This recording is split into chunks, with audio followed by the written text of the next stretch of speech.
तो प्रसादी सवैये से मनोज कुमार ने श्लोक भेजा है। कह रहे हैं, श्री भगवान भजे बिनु भूपति, एक रति बिनु एक न लेखे। अर्थ है कि सारी सृष्टि के स्वामी परमात्मा का सुमिरन किए बिना, प्रभु के प्यार के बिना उसका एक भी साधन किसी काम का नहीं है। कह रहे हैं आचार्य जी प्रणाम, मनुष्य वेद पढ़ ले, शास्त्र पढ़ ले, ब्रह्मचारी हो या कुछ भी और करे, जब तक प्रभु से प्रेम और नाम सुमिरन नहीं करता तब तक परमात्मा का अनुभव नहीं होता। आचार्य जी कृपया प्रभु के नाम सुमिरन, प्रभु से प्रेम कैसे करें, इस पर प्रकाश डालें। मन को प्रेम तो है ही मनोज। कोई है जो कहे कि उसे संसार भर में किसी से प्रेम नहीं?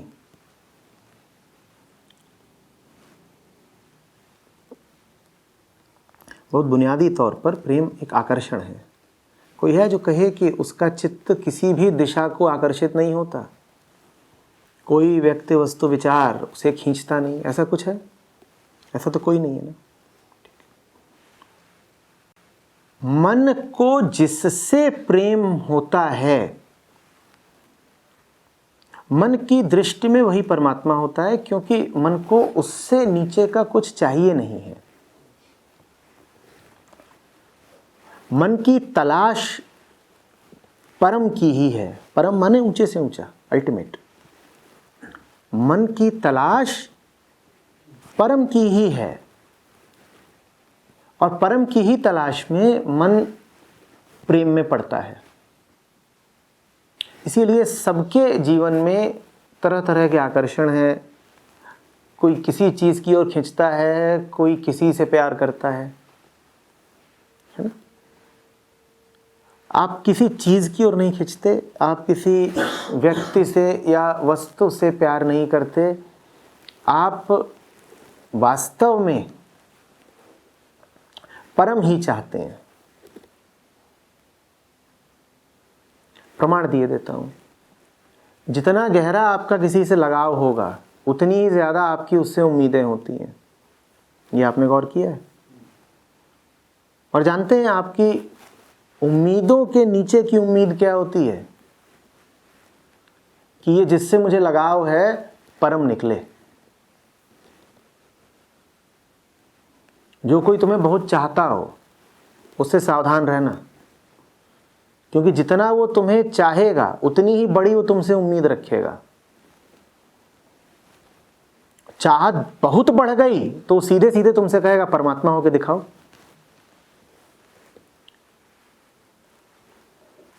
क्योंकि चाहत तो सब में उच्चतम की ही है, शीर्षतम की ही है, परम की ही है, और कोई कुछ चाहता नहीं। सुना है ना कि मन क्या है?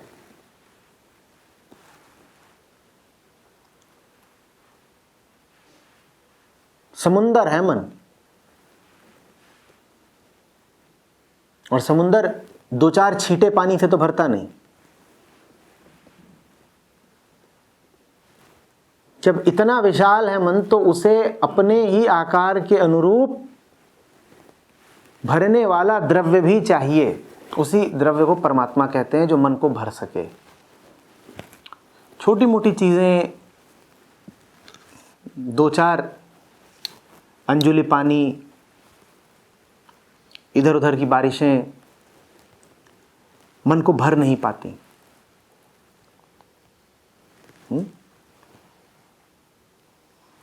तो तुम्हारे मन में प्रेम है, किसी के भी प्रति हो, आध्यात्मिक हो, सांसारिक हो, कैसा भी हो, वही इस बात का प्रमाण है कि तुम्हें कुछ चाहिए। तुम्हें कुछ चाहिए ना होता तो तुम किसी की ओर भी खींचते नहीं। चाहत ही तुम्हें खींचती है।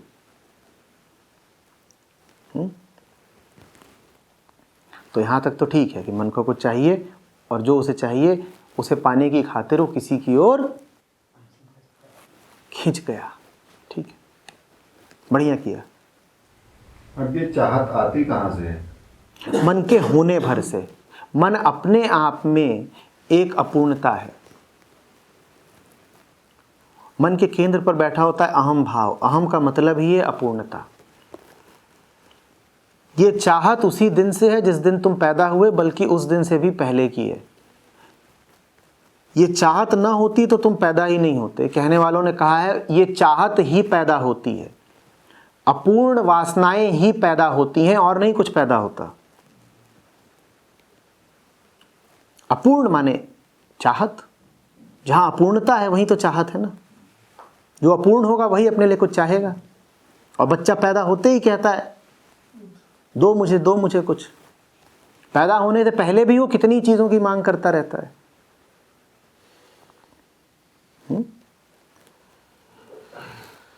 तो मन ने इतना काम तो ठीक किया कि उसे अनुभव हुआ कि वो अपूर्ण है, और उस अपूर्णता की पूर्ति के लिए वो कहीं जाकर के खिंच गया, संयुक्त हो गया, चिपक गया, आकर्षित हो गया, रिश्ता बना लिया। इतना तो मन ने खूब किया पूरे नंबर, कोई गलती नहीं। गलती कहां पर हो गई? गलती यहां पर हो गई कि जहां तुम पहुंच गए तुमने जांचा नहीं कि वहां पूर्णता मिलेगी भी कि नहीं मिलेगी। तुम पूर्णता को तलाशने न जाने कितनी अपूर्णताओं से संयुक्त हो लिए।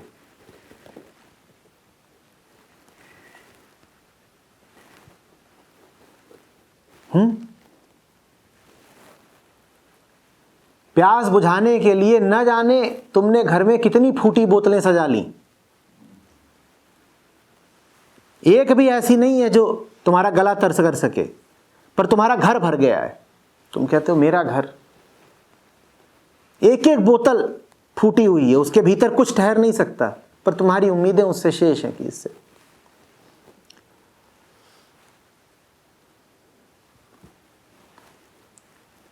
प्यास तो थी, विवेक नहीं था।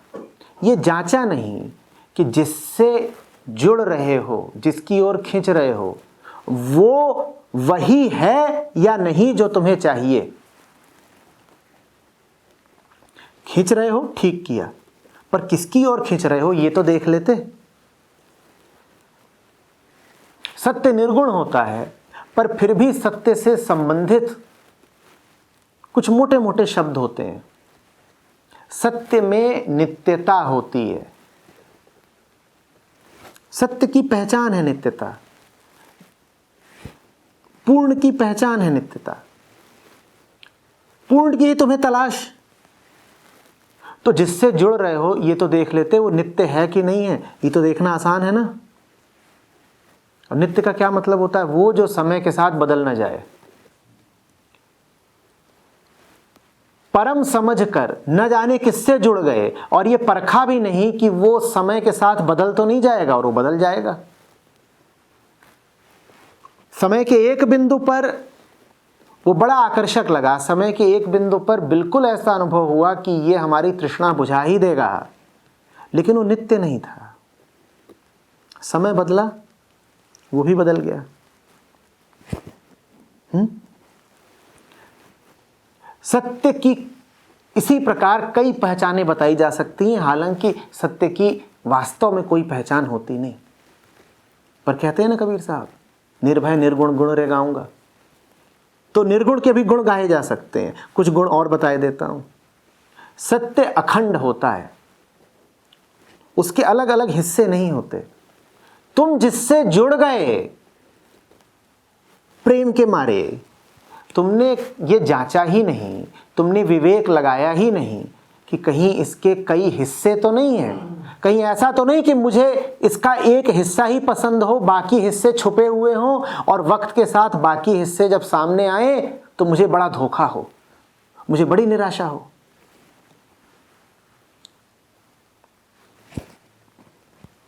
सत्य निर्विकार होता है। तुम जिससे जुड़ गए परम पद की आकांक्षा में, तुमने ये जांचा ही नहीं कि वो निर्विकार है भी कि या नहीं। तुम्हारे प्रेम ने तुम्हें अंधा कर दिया। विकार उसके दिख भी रहे थे तो तुमने कहा अरे कहाँ विकार है, हटाओ। हमारे महबूब में कोई खोट ही नहीं।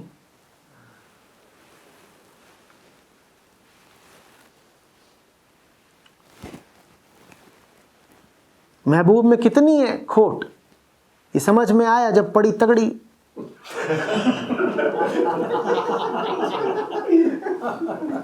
चोट।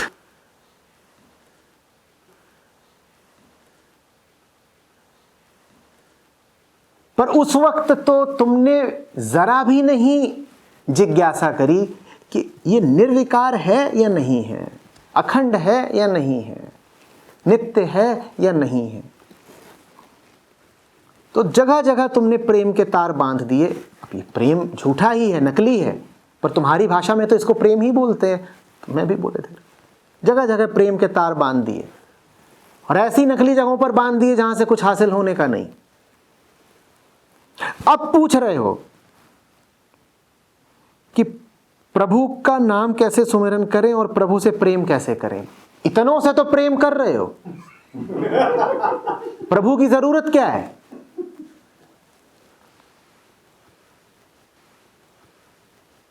प्रभु के लिए जगह बची है मन में। मन तो आच्छादित है, मन पर कब्जा है।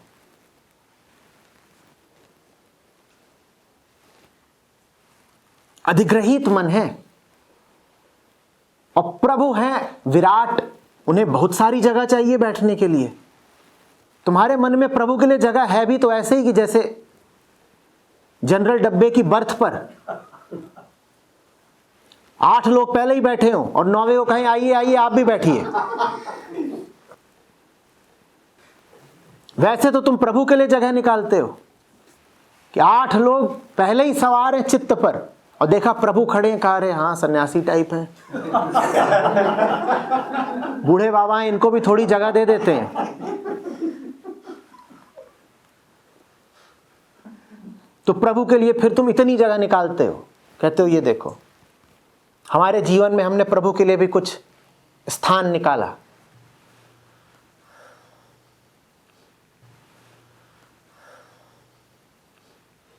प्रभु जरा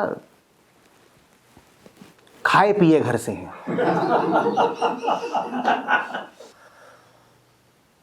बहुत चौड़े हैं, उनको बहुत जगह चाहिए।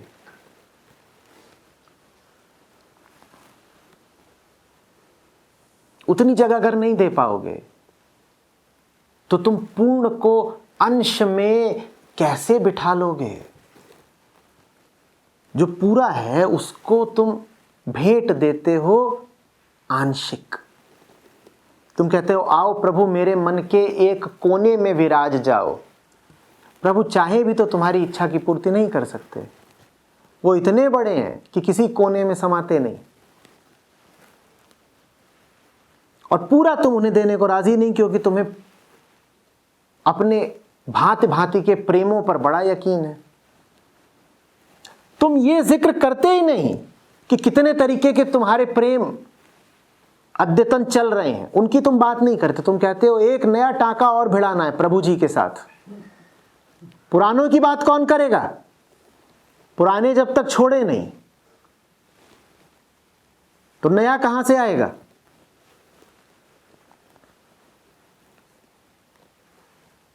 प्रभु से प्रेम मन का स्वभाव है, लेकिन मन की आदत नहीं।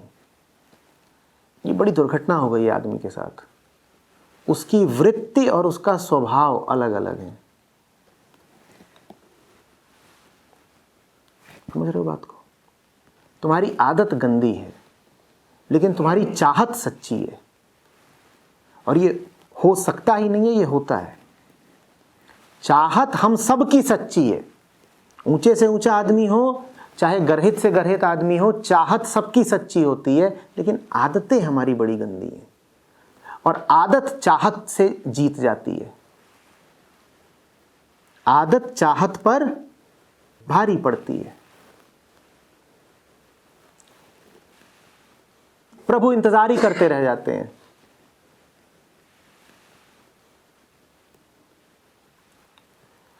प्रभु से प्रेम बिल्कुल ही मुश्किल नहीं है मनोज। मैंने कहा स्वभाव है तुम्हारा, कोई विधि नहीं चाहिए, कोई विधि नहीं चाहिए। प्रभु के प्रेम में ही तो जी रहे हो तुम, उसी के लिए तो सांस चल रही है, क्या विधि मांग रहे हो? ये आंखें क्यों देखती हैं? प्रभु को ही तलाश रही हैं। कान क्यों सुनते हैं? उन्हीं को सुनना चाह रहे हैं। पांव उन्हीं के लिए चलते हैं, सांस उन्हीं के लिए चलती है। क्या विधि बताऊं तुम्हें? तुम्हारी हस्ती ही विधि है, तुम पैदा ही प्रभु के लिए हो। तुम्हारा अस्तित्व ही इसलिए है कि प्रभु को प्रेम कर सको। विधि क्या बताऊं? कोई विधि नहीं चाहिए। बस ये जो झूठे तमाम तरीके के प्रेम पकड़ रखे हैं, उन प्रेमों से आजादी चाहिए। अब डर मत जाना।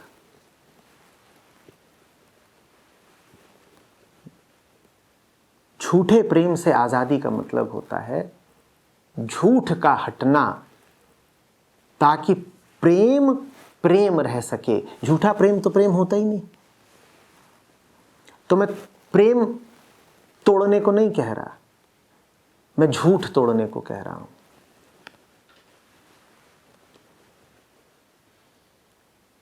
रिश्ते सच्चे रखो ना। और जब रिश्ता सच्चा होता है तो उसमें अधूरे से पूरे की उम्मीद नहीं की जाती, उसमें अधूरे को पूरे तक लाया जाता है। इन दोनों बातों में मूलभूत फर्क है, समझना। ये एक तो गुरूर की बात हुई कि पकड़ तो लिया है अधूरे को, लेकिन लगातार दावा यही है कि जिसको हमने पकड़ा है वो पूरा है। तुम्हारा दावा भी झूठा और तुम्हारा फिर जीवन भी झूठा ही बीतेगा, क्योंकि तुम्हें मानने को ही नहीं तैयार हो कि तुमने अधूरे को पकड़ लिया है। ये झूठा प्रेम है, इसकी बुनियाद ही झूठी। और एक दूसरा संबंध होता है जहां पर एक जीव से तुमने रिश्ता बना लिया, जीव की ओर मोहित हो गए, जुड़ गए, आकर्षित होके, लेकिन ईमानदारी से मानो कि जिससे जुड़ गए हैं वो अधूरा है। अब अगर वो अधूरा है तो तुम उससे पूरेपन की उम्मीद नहीं रखोगे। फिर तुम पूरेपन को वहीं खोजोगे जहां पूरापन हो सकता है। फिर तुम अधूरे को पूरे का विकल्प नहीं बनाओगे। अब तुम्हारे लिए भी मुक्ति की संभावना है और तुम्हारे साथी के लिए भी। और अब यह बिल्कुल हो सकता है कि दोनों साथ साथ मुक्ति की ओर बढ़ो। यह वास्तविक प्रेम है। एक साथ होता है जो दोनों को बंधन में रखता है, और एक साथ होता है जो दोनों को मुक्ति की दिशा में प्रेरित करता है। कहने की जरूरत नहीं कि प्रेम इसमें से कौन सा है, समझते? मैं घर तोड़ने को, रिश्ते तोड़ने को नहीं कह रहा हूं, डर भी बहुत जल्दी जाते हो। ये तो कह रहे हैं कि जो पूरा खानदान बैठा है सीट पर वो हटा दो और परमात्मा को बिठा दो, तो फिर नन्ही का और सोमू का और चुन्नू का क्या होगा?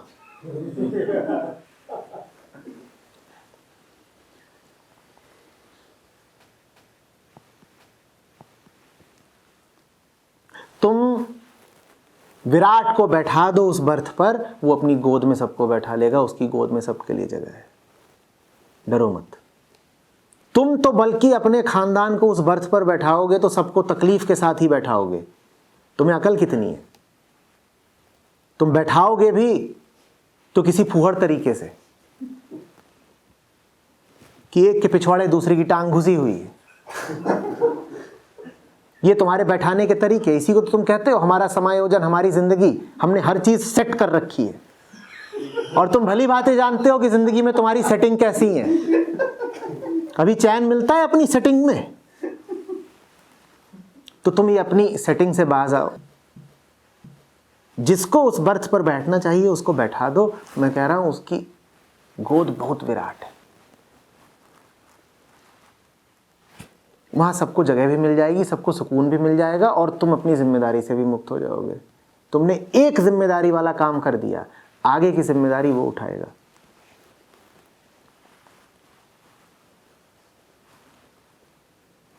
बात समझ रहे हो? कह मैं ये रहा हूं कि जो सही काम है वो करो, परिणाम की चिंता मत करो। सही काम सही परिणाम ही लेकर आएगा। कैसे आएगा वो सही परिणाम, इसकी तुम अभी कल्पना नहीं कर सकते। जैसे तुम ये कल्पना नहीं कर सकते कि कोई हो सकता है जिसकी गोद अति विराट अनंत जैसी हो। नहीं कर सकते, नहीं कल्पना।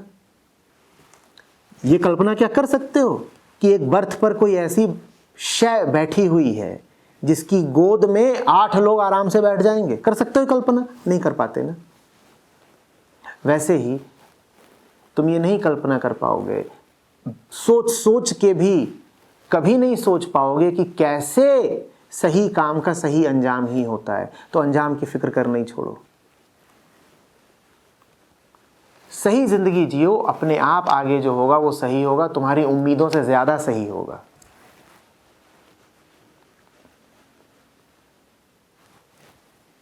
हरी समझे बात?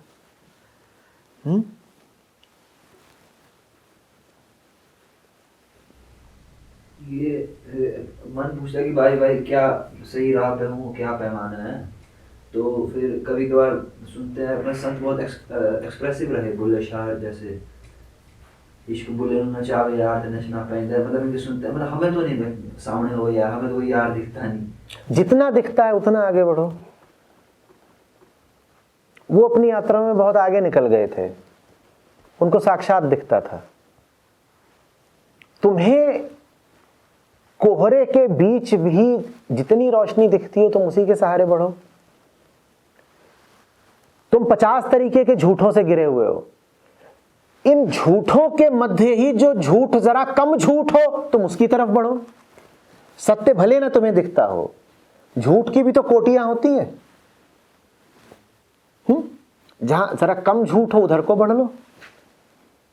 या ये भी संभव नहीं है, इतनी तो गुंजाइश बची है ना जिंदगी में। तुम्हें कोई ऐसा नहीं मिलता जो इतना खूबसूरत हो कि उसके सामने तुम छैया छैया नाच लो। बुल्ले शाह तो बोल गए, मैनू इश्क नचाया छैया छैया। तुम्हें कोई ऐसा मिल ही नहीं रहा जिसके इश्क में तुम छैया छैया नाच लो। कोई नहीं इतना सुंदर। हो सकता है तुम्हारी जिंदगी कुरूपताओं से घिरी हुई हो। इन कुरूपताओं में जो सबसे कम कुरूप हो तुम उसकी ओर तो बढ़ सकते हो, इतना तो कर सकते हो, वही कर लो। तो बेटा रूप में बने रहने का आग्रह तो तुम्हारा ही है ना। आओ तुम्हें रूप में प्रविष्ट कराए देते हैं। पहले तो खुद ही जिद रखते हो कि मुझे रूपों में ही जीना है। जब ये तुम्हारी जिद है कि तुम्हें रूप में ही जीना है, आकार में ही जीना है, सीमा में ही जीना है, तो मैं कह रहा हूं इन सब रूपों में जो रूप तुमको जरा भी प्रकाशित दिखता हो तुलनात्मक रूप से, उसकी ही ओर बढ़ लो। और फिर जो और थोड़ा ज्यादा प्रकाशित दिखता हो उसकी ओर बढ़ लो, फिर उसकी ओर बढ़ लो, जैसे आदमी सीढ़ियां चढ़ता है। यही कर लो। पर कुछ तो करो, जरा तो बदलाव लाओ, कुछ तो प्रगति करो। जैसे हो वैसे मत बैठे रह जाओ। और हर प्रगति साहस मांगती है, श्रद्धा मांगती है। साहस चाहिए क्योंकि पुराने को छोड़ रहे हो, नए में प्रवेश कर रहे हो। श्रद्धा चाहिए ये मानने के लिए कि जिस नए में प्रवेश कर रहे हैं वहां भला ही होगा।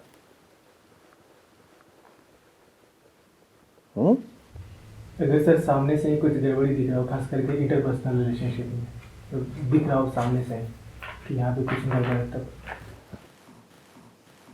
जब ना दिख रहा हो तब तो मैं बताऊं भी कि कैसे देखो।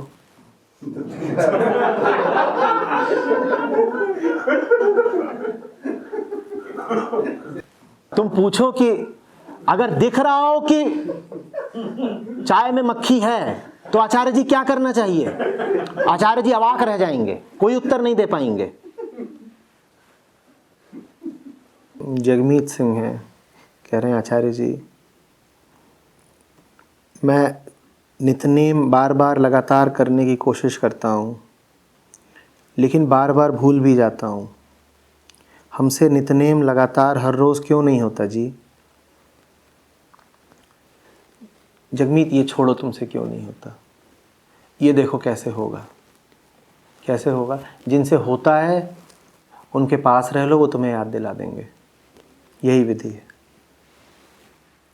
नित्यनेम विधि है परमात्मा को याद रखने की, पर माया बड़ी मोहिनी। उसने कहा नित्यनेम के माध्यम से तुम परमात्मा को तो तब याद रखोगे ना जब पहले तुम्हें नित्यनेम याद रहेगा। नित्यनेम इसलिए है कि परमात्मा याद रहे, पर नित्यनेम ही कैसे याद रहे? तो तुम्हें नित्यनेम ही भुला देती है। ना रहेगा बांस, ना बजेगी बांसुरी।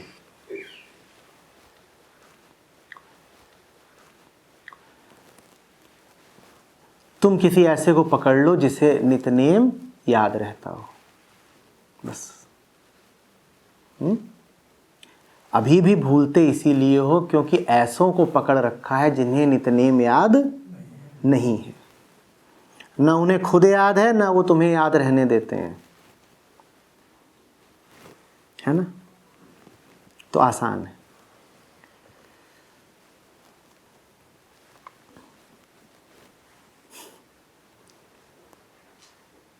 शैतान का ही राज थोड़े चल रहा है जगमीत। मालिक के बंदे भी हैं दुनिया में, कम हैं पर हैं। उनमें से किसी को खोज लो, उसकी संगत कर लो, सब आसान हो जाएगा।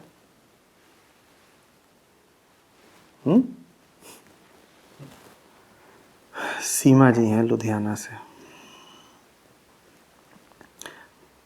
चौपाई साहिब से है।